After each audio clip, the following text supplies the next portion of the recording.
The voice is the sound of the story. It's what readers hear as they continue reading.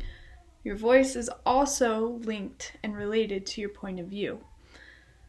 According to Griffin, there are 3 main points of voice. Number 1, that your voice is what it sets your story apart and it makes it special.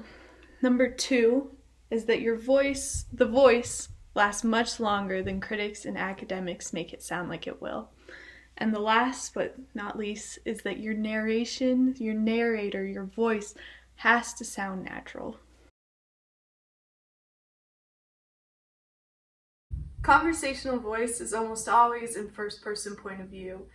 It uses colloquial speech patterns and also a lot of slang, and it's full of the narrator's personality. One of the greatest examples of this is in Mark Twain's The Adventures of Huckleberry Finn.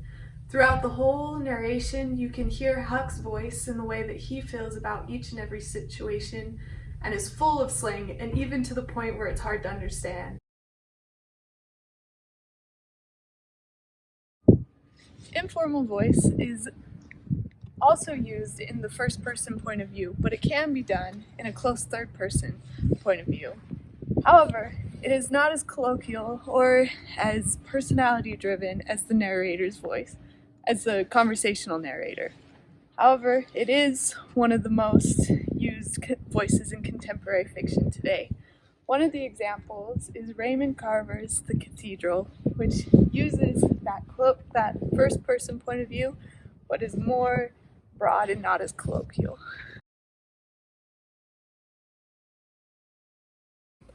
Formal voice is often written in the third-person point of view, but it can be written in the first-person point of view if the narrator is formal enough.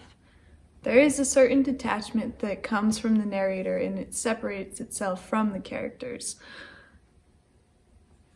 In this tone of voice, it's very observational and often focuses on big screen movements, and it ends up that the setting is more important than the characters, or more focused on the setting than the characters. An example of this is Kazuo Ishiguro's The Remains of the Day. Ceremonial voice is written in the third-person point of view. The narrator is detached from the story so much that it feels like they're giving a speech. This voice helps to elevate the subject that they're talking about to seem more important, almost to the point where it seems almost prophetic.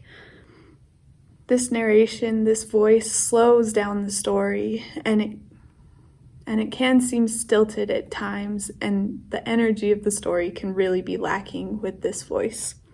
An example of this is Gertrude Stein's Melanctha, where as you're reading it, you get the feeling that you're reading a verse of scripture. Other voices. There are other voices that you can use in stories, and you can use any voice you want as long as you have a reason for it. An example of this is in Ulysses. There is a 45-page sentence, which is just rambling and full of one person's thought about their entire life that brought them to that moment. It ended up working for him, but it's very confusing as you're reading it. Another example of just another voice that you can use is in Bridget Jones's diary, and each time she writes, it's in the form of a journal entry, and it ends up working really well, and that's how she chose to do it. But she had that reason to be able to get into that person's mind with all the embarrassing and quirky things that you put in your own journals.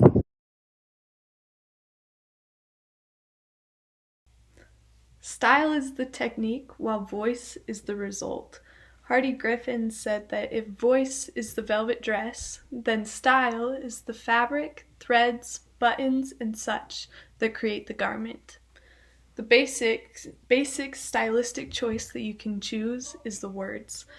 What words are your narrator going to use? Are they going to be slang words? Are they going to be colloquial words? Are they going to be formal words? If you know what words your narrator is going to use, then you're able to form that voice and have it be consistently throughout your entire piece. The next level of that is the sentences. with knowing the words that your narrator would use, how would they use them in a sentence? Are they going to be short? Are they going to be long and wordy? Are they going to keep rambling for 45 pages like the story in Ulysses?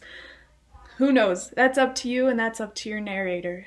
But that is a very important of your stylistic choices. But you want to make sure that your sentences are not the same length so that your story becomes stagnant. The next level is your paragraphs. Same with the sentences, you don't want your paragraphs to keep looking to be about the same length because it grows stagnant, it's boring. But with paragraphs, is your narrator going to have long, windy paragraphs, or are they going to also be really short? And even within those paragraphs, are you going to have one main idea, or is the narrator going to go through several different ideas before they move on to the next paragraph? That's completely based up to you, but the style comes together because you are using those tools, and those come together to form the voice.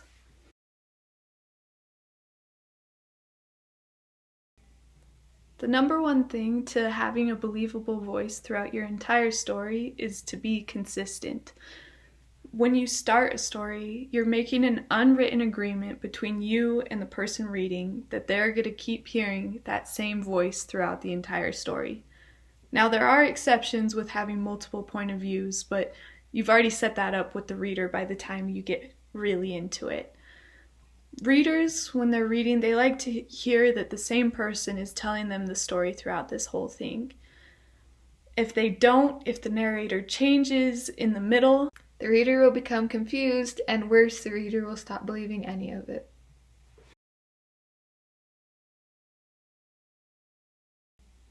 The easiest way to find your voice is to keep writing.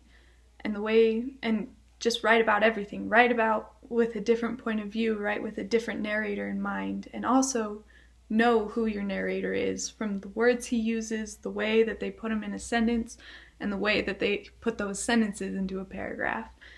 You just have to keep practicing to be able to get that consistency and that good voice. And often, bad style comes from trying to copy another writer.